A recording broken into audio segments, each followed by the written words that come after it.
Ovo je moja Feng Shui lopta. Kaže da on ima okultnu moć i snagu, ali po svemu sudeće mislim da meni samo zauzima prostor na stolu. Uzeo sam je za fotografiju da pravim tu izobličenu, izokrenutu sliku, ali veoma brzo dosadi, tako da mi je sad samo još jedan rekvizit sa kojim se igram dok prokrastiniram. Ali dobrodošli u novi izveštaj. Ovo je broj 6, rekao bih, iako su neki od prethodnih izveštaja nosili naziv vlog, odlučio sam da ovo ipak nije vlog, makar ne u onom smislu kojem ja smatram da vlog treba da bude događajan. Ovo je više kao niz vesti koje pokušavam da vama prenesem, neke stvari koje me zanimaju, neke stvari koje iščekujemo, tako da bacimo se. Ali pre toga samo još nekoliko obaveštenja. Naime, pre par dana dobio sam mail od YouTube-a koji me čestitao na 2 godine nakon osnivanja ovog kanala, tako da eto, Wooden kanal postoji 2 godine, malo jače, nekoliko dana, ne znam tačno kad je pokrenut. Nisam neko ko voli da obeležava te datume, ali eto, čisto da znate da već 2 godine postojimo. Hvala svima koji su me pratili od početka i hvala svima koji su se usput priključili, ali pre nego što se bacimo na vesti, još jedna stvar, samo pokrenuo sam svoj Discord grup, server, šta god, i dalje nisam siguran kako to funkcioniše, ali Discord mi je delovao kao zanimljivo mesto gde možemo da imamo taj grupni chat. Prvobitno je Discord pokrenut kao platforma za gejmere da mogu da komuniciraju međusobno, ali na kraju se to proširilo na dosta drugih grupa koje koriste za različite svrhe. Naravno, pretpostavljam da naša Wooden grupa gde možete da uđete ako kliknete na link ispod, pretpostavljam, ne znam kako funkcioniše još, da tu možemo da šerujemo linkove, mimove, fotke, šta god, da komuniciramo i da jednostavno napravimo mali community koji ne možemo ovde na YouTube-u toliko zbog toga što nas ograničava po pitanju šerovanja linkova. Dakle, mislim da bi Discord trebalo da bude odgovarajuće mesto za to, ali ako znate nešto više o njemu javite, ako ne, mi ćemo usput na Discordu da iskomuniciramo.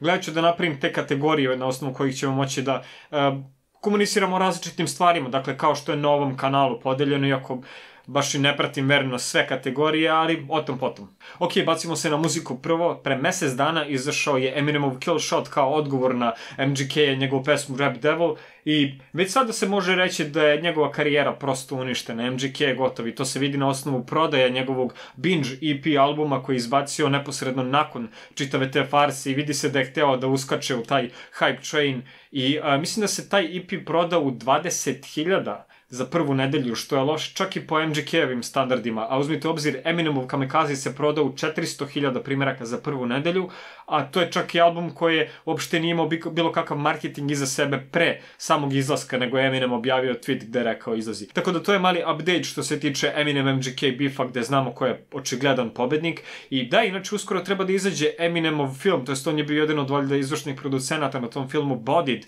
koji u suštini predstavlja kao modernu verziju 8 Mile, gde je belac klinac koji pokušava da se progura u battle rap vodama i pogledajte trailer, zapravo izgleda kao vrlo zabavan film. I da, Kanye je ponovo u vestima iz najrazličitijih razloga. Sa jedne strane imamo klasičnu kontroverzu kada su u pitanju određeni nastupi ili izjave. Mislim da je makar čak i obrisao Twitter, tako da eto, svet će biti uskraćen za njegove tweetove u narednom periodu, ali sa druge strane ta njegova bipolarnost, makar ona hiperaktivna i hiperproduktivna strana, može da nam donese neki dobar sadržaj. Najavio je opet nove albume i pored 5 albuma koji izbacio ove godine. Prvo, kolaboracija je sa Chance the Rapperom, koga baš i ne gotivim toliko, ali smatram da verovatno Kanyeova produkcija može tu dosta da izvuče. A druga je mnogi iznenadila, pa i mene samoga, to je nastavak kolaboracije sa Jay-Z-em. Ja mislim da oni nisu bili u nekim najboljim odnosima u posljednje vreme, tako da pretpostavljam da su mnogi odustali od Watch the Throne 2 albuma koji je upravo sada i najavljen. I mislim da je ovo veoma dobar, plodan trenutak za njihovu kolaboraciju zbog toga što su obojica sazreli kao umetnici kroz godine i jednostavno uspeli su da izgrade određen stil i da dođu do određene evolucije u svojoj muzici, tako da vidjet ćemo šta će bude od toga. I treći album je solo album Yandi, koji je nastavak Yeezus albuma i vidjet ćemo otprilike da li će Kanye da nastavi svoju tradiciju koju je započeo sa prethodnim albumom, da li će to da budu te kratke pesme i da to bude kratak album ili će da napravi nešto megalomanski kao što je odradio sa, ne znam, recimo My Beautiful Dark Twisted Fantasy, koji dalje stoji kao jedan od njegovih najboljih albuma. Nekad mi se čini kao da smo zarobljeni tipu 2008. jer sada svi autori koji su tada bili aktualni su se vratili nazad. I evo čak je Lil Wayne izbacio svoj dugo očekivani Carter 5. Fanovi su čekali 6 godina da taj album izađe. Ja nisam bio nikada Lil Wayneov fan, smetao mi je njegov autotune i njegov previše mekan glas, ali vidi se da on ima specifičan stil i da su mnogi novi izvođači pod njegovim uticajem napravili svoju muziku i odvukli negde u svoju stranu. Recimo Kendrick je bio jedan od tih ljudi koji je u početku dosta kopirao Wayne-a, ali sad je opet Kendrick izgurao svoj stil. I da, kada pogledam, na primjer, njihovu zajedničku pesmu, kolaboraciju na ovom albumu, Mona Lisa se zove, to nije loša pesma, ali se tačno vidi da je snimljena tipa 2013. ili u periodu kad je Kendrick izbacio To Pimp a Butterfly, jer on je tada koristio te određene glasovne sposobnosti, pa je fokalizovao različite likove, što je bilo karakteristično za Kendricka tog doba, tako da ovo baš i nije pesma za 2018. Ali u suštini najbolja pesma sa ovog albumom je kolaboracija sa X-om i zanimljivo je da sam Lil Wayne nije znao za X-a pre ove kolaboracije, da je njegov producent došao sa tim vokalima, tako da to je kolaboracija koja je nastala posthumno i nije jedina. Pre nekoliko dana ili nedelja, više nisam ni siguran kako vreme odmiče, pre nekoliko nedelja izašla je kolaboracija Extentaciona i Lil Peepa i obojica autora su mrtvi, tako da je posthumno nastala kolaboracija, nijedan od njih nije znao da će se naći na toj pesmi, tako da to je pomalo uvrnut način da izbacuješ stari sadržaj počivšeg autora, ali jebi ga, u takvom dobu živimo. Bacimo se sada na serije i ova jesenja sezona donosi nam dosta naslova. Walking Dead je krenuo sa svojom 9. sezonom, napravili su neki vid reseta, mada osjeća se u vazduhu ta tenzija i jednostavno mislim da će gledati da stvore neki veštački konflikt između jednih od glavnih likova, jer rečeno je da Rick više neće biti u seriji i da najvratniji Maggie neće biti zbog toga što njoj ističe ugovor. Vidjet ćemo šta će bude, ja ću pogledam dokle god je Rick živ, jer sam sa njim krenuo da gledam seriju i sa njim ću da završim, tako da nakon Ricka, arrivederci. Kad smo kod serija koje kreću sa ko zna kojom sezonom, South Park kreće sa svojom 20 i nekom sezonom i dalje se drže, u suštini izašle su, ja mislim, 2 epizode za sad, treća je danas izašla, ali nisam stigao da pogledam i ok, to je South Park koji volimo i zanimljivo je. Sada oni su reklamirali tu novu sezonu sa hashtagom Cancel South Park. Sa jedne strane to je autoparodija jer oni su u fazonu ili nas otkažiti ili ćemo mi da radimo ovo dok ne umremo, ali sa druge strane to je i kritika svih ovih cancel community-a koji misle da ako stave hashtag cancel i ubaci ime neke osobe ili ime određene grupacije, da oni mogu da unište nečiju karijeru ili šta god. To je prosto ono najkancerogenije, zato ja ne gotivim Twitter toliko. Ali mislim da je South Park krenuo sada dobro i postoji, zapravo kad sam otišao na taj hashtag, postoji čitav niz ljudi koji ozbiljno shvataju sve što South Park donese. Dakle, kada South Park govori o pucnjevama koji se dešavaju u školi, da on glorifikuje to. Ne znam, kad god odem na Twitter, skapiram koliko ima glupih Amerikanaca onda, pa mislim pa ne želim da budem pun predrasuda. Treba pogledati širu sliku, dakle, treba shvatiti da ima mnogo glupih ljudi, jednostavno. Tu ću završiti ovu priču o South Parku. U ostalim vestima u vezi sa serijama imamo novu Black Mirror sezonu najavljenu i ono što mene najviše zanima ovde jeste jedna interaktivna epizoda koju su oni najavili i pitam se da li će to da bude novi revolucionarni korak kad su u pitanju TV serije, ta interaktivnost, nešto što je primarno kod video igara, dakle što nije zaživjelo u tim drugim vizualnim medijima. Ali ono što mene ovde zanima jeste da li će ta interaktivnost biti implementirana u sam streaming servis Netflixa ili ćemo i mi, ljudi koji torrentujemo i gledamo preko određenih playera na kompu, moći da učestvujemo u samoj epizodi. Tako da vidjet ćemo što će bude povodom toga. Od serija koje bih vam preporučio, prva dolazi sa Netflixa i zove se Maniac, možda su neki od vas čuli. Ja sam stigao da gledam samo 3 epizode, dakle nisam završio celu, izašla je naravno svih 10 epizoda i ovo je mini serija, dakle priča je zaokružena u celinu. Jonah Hill i Emma Stone glume i mislim da su odradili veoma dobar posao, iako i dalje nisam siguran da li gotivim Jonah Hilla. On je ovde prepolovio sebe bukvalno za ovu ulogu i uloga je drugačija u odnosu na sve njegove prethodne, veoma je ozbiljna. I sama serija ima taj cyberpunk, mada možda više biopunk moment, retrofuturistički stil, veoma dobru atmosferu i odličnu muziku i ja dočekam da vidim u kom pravcu će da ide priča ovo. Ne stižem da pogledam u celosti, ali ako ste pogledali, javite mi da li vredi nastaviti, a u krajnjem slučaju možda ću napraviti video esej, pošto vidim da ima materijala, ali jedino ako se to uobliči u neku celinu, jer ovako raspračano sa nekim aluzijama i sa nekim vrlo jasnim upućivanjima na određena književna dela, to mi ne daje dovoljno materijala da napravim neku kohezivnu teoriju o raspračanom delu, jel te? Druga serija koju bih preporučio zove se You. I to je, ja pretpostavljam da je to noćna mora za sve ljude koji pokušavaju da naprave SEO, ako pišu recenzije za sve one sajtove. Serija govori o liku koji radi u knjižari, upozna devojku tamo i onda počne da je uhodi kada sazna njeno ime, naravno preko društvenih mreža, tako da zanimljivo je vidjeti koliko informacija se mogu zapravo izvući iz osobe putem društvenih mreža, a pogotovo kada su stavljene u ruke jedne osobe koja je vrlo inteligentna, ali je najverovatnije psihopata, sociopata zasigurno. Tako da pogledajte seriju, mislim da je veoma dobro napravljena. Za sada je izašlo, mislim, 5 epizoda, trebalo bi da izađe možda još toliko.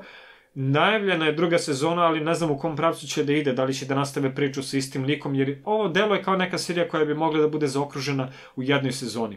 To je to što se tiče serija, sad bih se bacio malo na street art i znam da je to kategorija koju sam najviše zaposlio na ovom kanalu, ali ne želim više da obećam da ću da pravim neki video, iako ću praviti naravno, ali da ne ureknem sebe. Izbacio sam neke nove radove na ulici, neki od njih više i nisu među živima.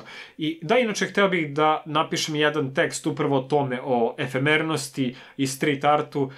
To sam donekle problematizovao u tekstu koji govori o odnosu interneta i street arta. Možete da bacite pogled na to u linku ispod videa.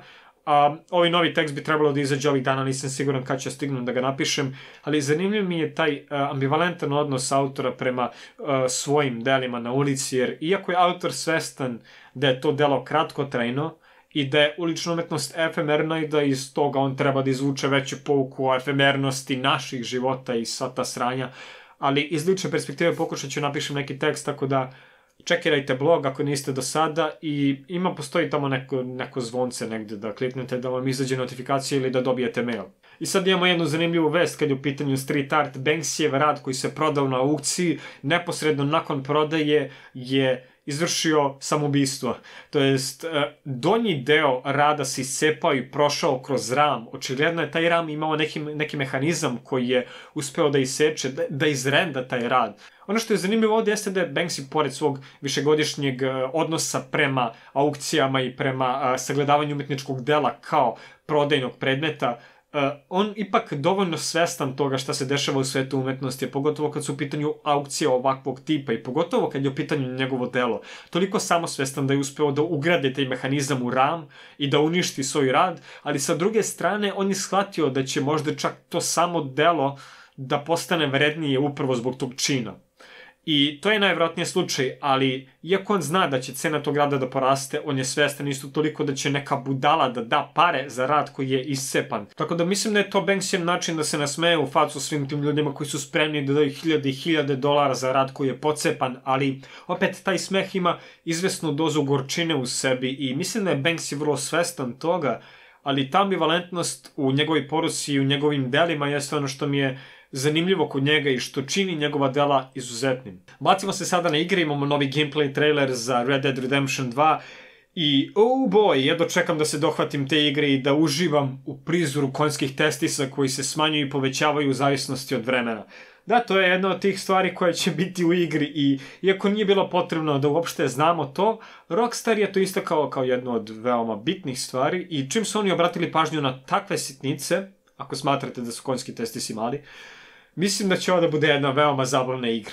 Assassin's Creed Odyssey se prodao odlično i pokupio je dobre ocene, ali meni je dalje nešto sumnjivo u vezi sa ovom igrom. Ne znam, jednostavno gameplay mehanika mi deluje previše veštački. Iako su popravili lip sync i likovi ne izgledaju više kao jebene voštane lutke i facijalne ekspresije su na nivou, i sama animacija kretanja i borbe mi deluje previše čudno. Klasična Ubisoft formula, prenatrpali su svet svim i svačim, iako to jeste jedan predivan svet, mislim da ipak i dalje postoji problem u tim sporednim questima gde nisu dovoljno iskopirali Witchera da bi došli do tog nivoa kvaliteta. Ali ne znam, nisam igrao tako da čekam kada padne cena ili kada probiju Denuvo plus Vijem Protect zaštitu, pa da odigram i onda vam se javljam sa utiskom. Kad smo kod Ubisofta, odigrao sam Far Cry 5 po prvi put i ovo je bila jedna veoma zabavna igra po Ubisoft standardima, ali kraj je bio toliko užasan da me je naljutio i da ja zapravo više nemam želju da ikada odigram ponovo ovu igru, jer čini se kao da sve što ste uradili tokom same igre bude obezvređeno.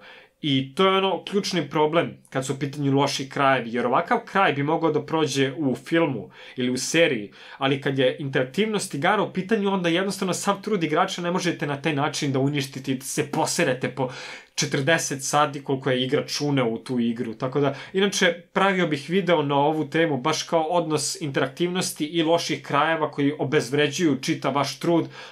Javite mi koje igre vi smatrate da su uništile vaš trud. Ja mislim da je Mass Effect jedan od tih naslova koji je onako globalno bio ispljuvan. Ne mogu da se setim sad nekih drugih, tako da ostavite u komentaru ovo igre koje su uništile vaš doživljaj, igre koje imaju užasan kraj i igre koje nikada više ne želite da uzmete u ruke, iako žalite za tim. Tako da to je to od mene za sada, pratite me i dalje na svim linkovima ispod, uključite se u Discord, nadam se da ćemo tu moći da nastavimo komunikaciju, kao i ovde dole u komentarima ispod, i čujemo se uskoro. Ne bi trebalo da mi ovaj mesec previše zauzet, tako da pretpostavljam da bih mogao da izbacim malo više sadržaja nego inače, ali ništa ne obećavam. Ćao!